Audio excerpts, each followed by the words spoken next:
Hello दोस्तों, कैसे हो आप लोग। Welcome back to the channel live life easy. जैसे कि आप जानते हैं, हम निकले हुए हैं वैष्णो देवी यात्रा पर। कुल मिला के 4-5 जगह हम जाएंगे। कल आपके साथ मैंने शिवखोड़ी की पूरी यात्रा शेयर करी थी। अब हम पहुंच गए हैं कटरा।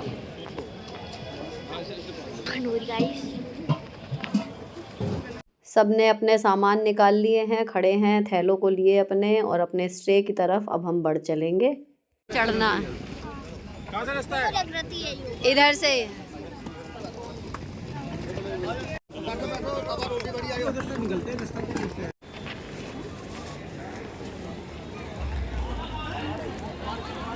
यहाँ स्टैंड से पूरा त्रिकूट पर्वत और पूरी चढ़ाई नज़र आती है। रात को तो लाइटों की वजह से बहुत ही क्लियर। तो प्रणाम किया, यहीं पर आके मन एकदम खुश हो जाता है। और उसके बाद फिर हम लोग यहाँ पर जाके अपने अपने रूम्स में थोड़ा फ्रेश होंगे। खाना हलवाई बनाएगा जो बस के साथ लेके चले हैं, और वो जब तक खाना रेडी होता है तब तक हम लोग थोड़ा सा फ्रेश हुए, अपना सामान वगैरह खोला।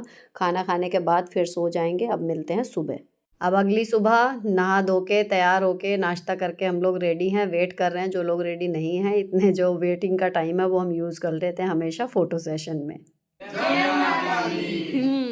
5-6 हमने यहाँ पर फ़ोटो क्लिक करी, क्योंकि अगेन वही वाली बात है कि जब चढ़ाई उतराई होगी ना तो आते आते तो हालत हो जाएगी ख़राब। तो सुबह सुबह फ्रेश मोड पे जितनी फ़ोटोज़ आप खींच लो अच्छी अच्छी सी, वो कुछ आपके हाथ लग जाती है। फिर जितने बचे हुए लोग थे 5-7 मिनट में वो सब भी जमा हो गए, और फिर हम निकल पड़े।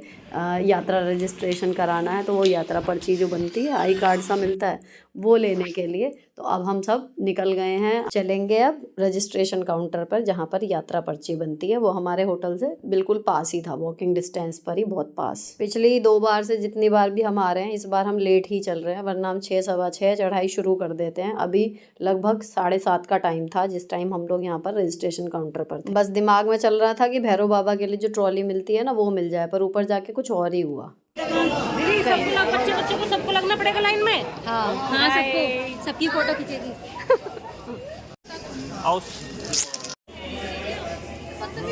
ये देखा, आप सबको यात्रा कार्ड मिल गए। तो जो हमारी फैमिली का ग्रुप था, बस में तो और लोग भी थे, फिर हम लोगों ने एक ग्रुप फ़ोटो खिंचवाई, क्योंकि अब यात्रा में सब अलग अलग होने ही वाले हैं। कितना भी करो बिल्कुल साथ नहीं रह पाते। बोल सच्चे दरबार की जय। फिर हमने माता रानी की पट्टियाँ लेके माथे पे बांधी, एक यूनिफॉर्म और एक फील वाला लुक आता है कि हाँ हम जा रहे हैं दर्शन के लिए। उसके बाद ऑटो लिया जो हमें छोड़ेगा वो मेन गेट तक, जहाँ से ऑफिशियल चढ़ाई स्टार्ट होती है। तो पिछली बार हम लोग बारिश में आए थे तो 6:30 बजे भी बहुत पीछे तक लाइन थी, लेकिन इस बार लाइन वाइन इतनी नहीं थी। और लगभग 8:30 बजे हैं जिस टाइम हम यहाँ से शुरू कर रहे हैं। तो यहाँ बड़ी सी टीवी स्क्रीन पर माता रानी के मंदिरों की क्लिपिंग्स चलती रहती हैं। यहाँ चेकिंग काउंटर पे हर जगह मेल और फीमेल की लाइन अलग अलग होती है। तो हम तीनों एक साथ हैं, मेरे हस्बैंड अलग। उसके बाद यहाँ से निकल के हम जैसे ही साथ हुए, सामने दिख गया ढोल वाला। तो मुझे यात्रा में ढोल पे डांस करने का शौक़ है, बस जोड़ीदार नहीं मिलता। लेकिन यहाँ मेरा साथ मेरे हस्बैंड ने दे दिया कि कोई और नहीं मिल रहा तो मैं तो हूँ।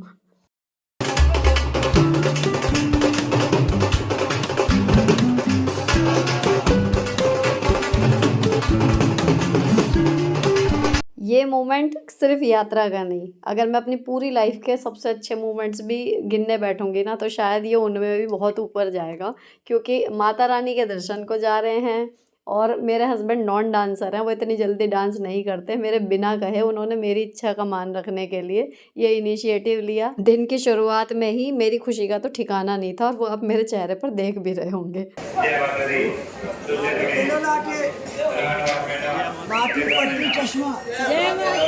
यात्रा की शुरुआत बढ़िया से हो गई, और उसके बाद फिर ये जहाँ पर फ़ोटो सेशन होता है वो दुकानें पड़नी शुरू हुई, थोड़ा मार्केट पड़ना शुरू हुआ।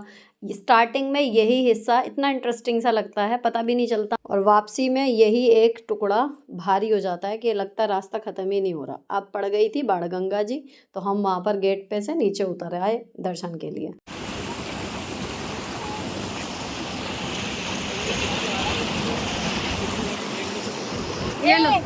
बाणगंगा का पानी ना जैसे यहाँ पर चिल्ड पानी हो रहा है बिल्कुल, वैसा बिल्कुल भी नहीं था। बिल्कुल सादा पानी जैसा आता है ताज़ा, इस तरीके का पानी था, बिल्कुल साफ़, आप पी सकते हो। एक तरफ थोड़ा ज़्यादा जमा हुआ था, वहाँ लोग नहा भी रहे थे, तो हम लोग ने यहीं पर थोड़ा-सा अंजलि में जल लिया, प्रणाम किया। और मेरे हस्बैंड वीडियो बना रहे थे, तो वो नीचे सब नहीं उतरे थे, हम 5 एक जने उतरे थे, तो उन्होंने कहा वहीं से खड़े होके सबके ऊपर छींटे मार दो। हमने खैर गंगा मैया को प्रणाम किया, और पहली बार समझ लो, 3 बार से, पिछली बार से आ रही हूँ ना, हम लोग उतर नहीं पाते, लेकिन इस बार उतरे भी, दर्शन भी किए, जल भी लिया और बच्चों ने भी देख ली। उसके बाद फिर ये मंदिर एक कोने पर पड़ता है। इन सब मंदिरों में हम माथा टेकते जा रहे थे, हाथ जोड़ते जा रहे थे और आगे आगे बढ़ते जा रहे थे। स्टार्टिंग में 2 या 3 मंदिर पड़ते हैं। साथ ही जब जब बच्चों का मन कर रहा था कि टॉफ़ी या कोई ड्रिंक, इस तरीके की चीज़ें भी हम लेते जा रहे थे ताकि रास्ता आसानी से कटे। जय माता दी।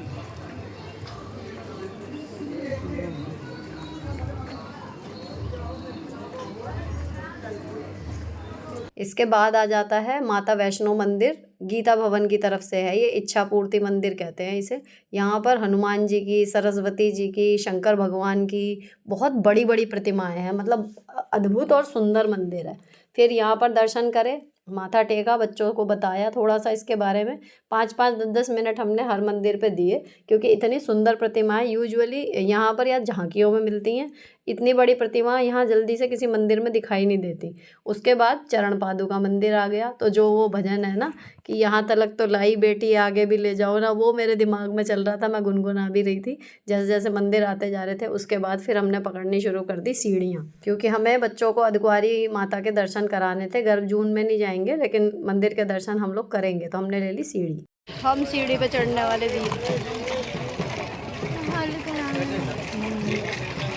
फर्स्ट वाली सीढ़ी पे तो हम ही दोनों साथ थे, आराध्या और उसके डैडी आ रहे हैं पैदल रास्ते से, लेकिन अगली बार फिर वो भी हमारे साथ सीढ़ियों पे ही चल पड़े। जय माता की। अब यहाँ पर माता रानी की एक कृपा का आपको बताऊँ उदाहरण।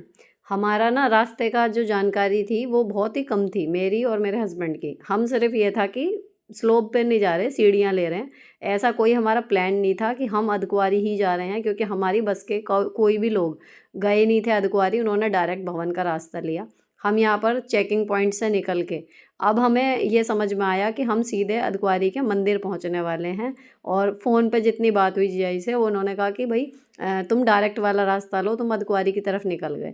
लेकिन फिर जब बिल्कुल पास पहुँच गए थे तो हमें समझ में आ गया कि माता रानी को दर्शन देने हैं, बच्चे पहली बार आ रहे हैं और उनको दर्शन होने चाहिए। उन्होंने खुद ही बुला लिया, हमारा कुछ ना इसमें योगदान था ना कुछ और, लेकिन उनकी कृपा से हम पहुंच गए और हमें अर्धकुंवारी का जो भवन था वो नज़र आने लगा। यहाँ पर आके 2-3 मोड़ इतने खड़े पड़ते हैं कि हिम्मत बिल्कुल जवाब दे गई थी। अब हम यहाँ बैठ गए थे, यहाँ हम 10 मिनट के करीब बैठे हैं। तो गर्भ जून की लाइन में तो लगने का कोई इरादा नहीं था, क्योंकि बस पता लगा पूरी लौट जाती, हम यहाँ से नहीं निकल पाते। यहाँ पे बैचेज़ में लाइन जाती है, बहुत ज़्यादा टाइम लगता है अगर आप गर्भ जून की गुफा में से जाओगे। लेकिन जो मेन मंदिर है वहाँ पर जाके दर्शन करने के लिए जो एक प्रयास करना होता है, इतने अच्छे दर्शन हमें हुए। वहाँ पर भोग का समय चल रहा था, जस्ट गए, दर्शन किए, अच्छे 5-7 मिनट हम लोग वहाँ पर बैठे भगवान जी के आगे, माता रानी की प्रतिमा के आगे। और यहाँ स्क्रीन पर भी अंदर वाले ही मंदिर की लगातार लाइव जो है वो चलती रहती है। इतना सुखद एहसास है यहाँ पर। और ये एक पॉइंट है जहाँ पर भवन का रास्ता इसके पीछे से भी शुरू होता है, छोटी सी गुफा भी बनाई हुई है इन्होंने यहाँ पर हमने, मुझे याद है कि जब लास्ट टाइम आए थे उससे पहले जब मैं व्लॉगिंग नहीं करती थी, तो यहाँ पर मैंने शूट किए थे फ़ोटो कुछ एक बहुत सुंदर सुंदर। तो वो मुझे याद आ रहा था कि हाँ, अर्धकुंवारी पे एक बड़ा सा चौक है जहाँ पर लोग विश्राम करते रहते हैं, वहाँ से मंदिर की स्क्रीन भी दिखती है, सब कुछ है। तो यहाँ पर दर्शन हो गए बहुत अच्छे से। फिर 2-3 ही फ़ोटो खींची सब जगह, एक सबकी, क्योंकि थक चुके थे। और अब उसके बाद फिर हम इस गुफा के रास्ते से लेके जो भवन का मेन रास्ता है वहाँ पर ज्वाइन हो गए। फिर हमारी बस के सब लोग मिल गए थे बाहर जाते ही थोड़ी देर बाद ही। और फिर भूख लगी थी ज़ोर से, तो सैंडविच और पैटीज़, चढ़ना है इसलिए बहुत तह लगा के खाना नहीं खा रहे हैं, थोड़ा थोड़ा खाते जा रहे हैं, चलते जा रहे हैं। मेन मेरा ध्यान रहता है लिक्विड डाइट पर, तो फ्रूटी है या नींबू पानी है, इस तरीके की चीज़ें जो मिलती रहती हैं वो खाते रहते हैं। और फिर जब हम एक जगह बैठे रेस्ट कर रहे थे, तो ये भैया देखो, ये इन्होंने मन्नत मांगी होगी या कुछ और, आपने भी देखा होगा, लेट लेट के यात्रा पूरी कर रहे थे। तो इनको देख के इतना मोटिवेशन मिलता है ना कि ऐसे भी तो पूरी हो ही रही है, तो हम तो फिर भी दोनों पैरों पे चल रहे हैं। फिर हिमकोटी आ गया, उसके बाद अगेन एक पुलिस चेक पोस्ट।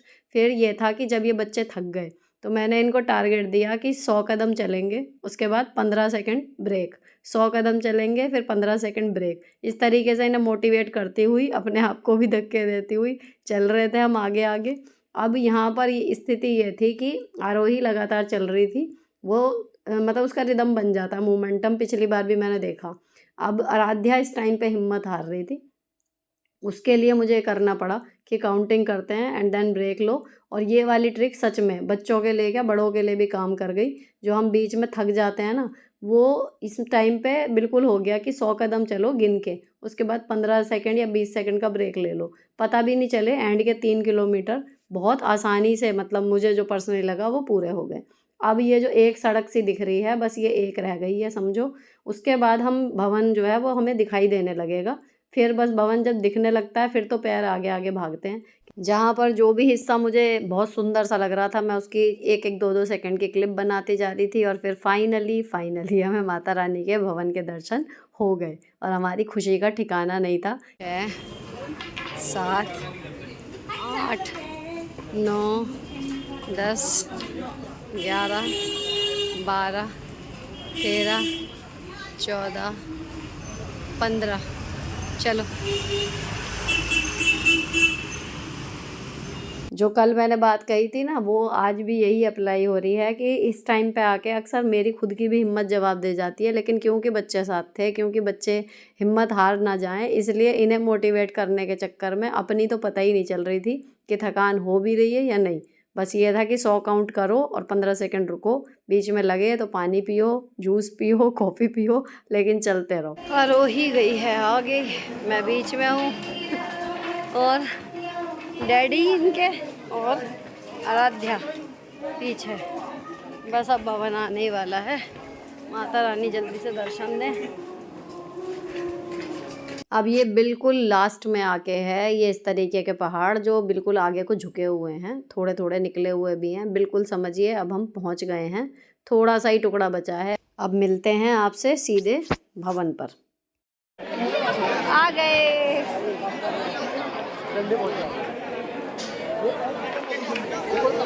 आ गए, आगे हमारे सिपाही देखो आ गए। यहाँ पर अलग अलग लॉकर के लिए बने हुए हैं जो भवन, उसमें पार्वती भवन पड़ता है। वहाँ पर हमने अपना सामान और जूते जमा करे, फिर माता रानी के दर्शन करे। दर्शन बहुत अच्छे हुए, लेकिन जब हम वहाँ से ट्रॉली के लिए पता किया ना कि भैरव बाबा के लिए ट्रॉली लेनी है, अब पता लगा ट्रॉली ऑनलाइन बुकिंग भी होने लगी है। हमें कोई आइडिया नहीं था यहाँ से जब गए हैं, और आज का स्लॉट पूरा हो चुका है। कल सुबह 9 बजे आपको ट्रॉली मिलेगी।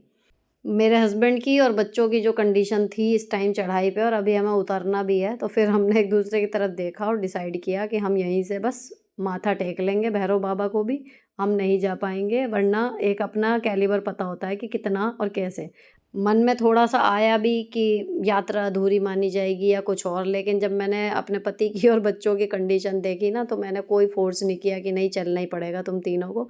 हालांकि मैं अकेली होती तो खैर मैं कभी ना छोड़ती, कैसे भी करके मैं जाती। लेकिन फिर हम लोग वापस आ गए, और यहाँ पर जो यहाँ श्राइन बोर्ड की कैंटीन होती हैं उनमें राजमा चावल और कढ़ी चावल की 2 प्लेट ली। मुझे दोनों में से ही कुछ नहीं खाना था, मेरी इच्छा नहीं थी, लेकिन इन तीनों ने अपना खाना खाया। उसके बाद अब शाम ढल चली थी, देखो सनसेट यहाँ पर कितना सुंदर हो रहा था, लेकिन मन थोड़ा सा मेरा वो हो गया था कि हम वहाँ पर दर्शन नहीं कर पाए, है ना, ये चीज़ थी। तो मैं बार बार, जब तक यहाँ पर 3 मोड़ तक भवन दिखाई देता है, और अगर वहाँ पर जाके जब सामने भवन में जाते हैं तब तो कुछ याद ही नहीं रहता, इतना ज़्यादा खो जाता है मन वहाँ जाके। हमेशा यही होता है, कुछ याद नहीं रहता कि क्या कहने आए थे, क्या धन्यवाद करना था। तो अक्सर मैं जब ये भवन दिखाई देता है तो 2-3 बार ज़मीन पर बैठकर यहीं पर भवन को देख के अपनी मन की बात यहाँ तसल्ली से कह देती हूँ, क्योंकि वहाँ गुफा में तो आपको 5-6 सेकंड भी नहीं मिलते। 10 सेकंड भी अगर दे देना तो 2 दिन की मेहनत जो होती है, श्रद्धालु थोड़ा सा खुश हो जाए, लेकिन उतने भी नहीं मिलते। तो मैं जब भवन दिखाई देता है 2-3 मोड़ बाद, वहाँ पर ज़मीन पर बैठकर हाथ जोड़कर जो मुझे प्रार्थना करनी होती है, जो मुझे बात करनी होती है माता रानी से, मैं वहाँ कर लेती हूँ। उसके बाद फिर हम चलते हैं। अब यहाँ हमने फिर थोड़ा सा एक ये खाया था, मैंने खाया था क्योंकि मैंने वहाँ कढ़ी चावल वगैरह नहीं खाए थे। ये नान जैसा था कुछ, उसके अंदर वेजीज़ भरी हुई थी, और कॉफ़ी पी। अब हमने इतना खाना खा लिया है कि हमारा नीचे तक का जाने का जो उतराई का काम है वो हो जाएगा। और अब रात ढल चली थी तो सुंदर सा जो नीचे का नज़ारा होता है, लाइटें जलती रहती हैं, ऐसा लगता है तारे नीचे आ गए हैं, वो वाला सीन मैंने बच्चों को दिखाया। मैंने कहा एक आखिरी चीज़ और है जो बहुत सुंदर है यहाँ पर, वो और देखना। ये देख के फिर फ़ोटो खींच के अब लास्ट हम पहुँच गए नीचे।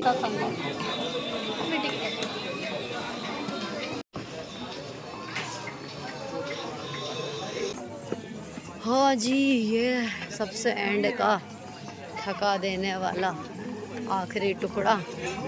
हम गेट की प्रतीक्षा में, अब हम हो गए हैं थक के चूर।